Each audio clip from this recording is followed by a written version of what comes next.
ازدواجی زندگی کے اخراجات۔ نبی کریم صلی اللہ علیہ وآلہ وسلم نے ارشاد فرمایا، 3 طرح کے لوگوں کی مدد کرنا اللہ نے اپنے ذمے لیا ہوا ہے۔ نمبر 1، وہ غلام جو آزادی کے حصول کے لیے مالک کو ادائیگی کرنا چاہتا ہے۔ نمبر 2، وہ نوجوان جو عفت اور پاک دامنی کے عرض سے نکاح کر رہا ہو۔ نمبر 3، اللہ کے راستے کا مجاہد۔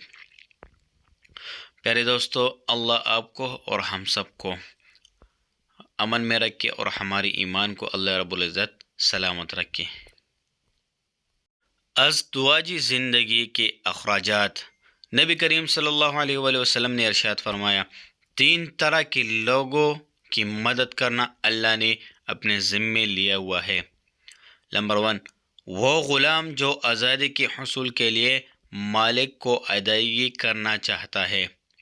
نمبر 2، وہ نوجوان جو عفت اور پاک دامنی کے عرض سے نکاح کر رہا ہو۔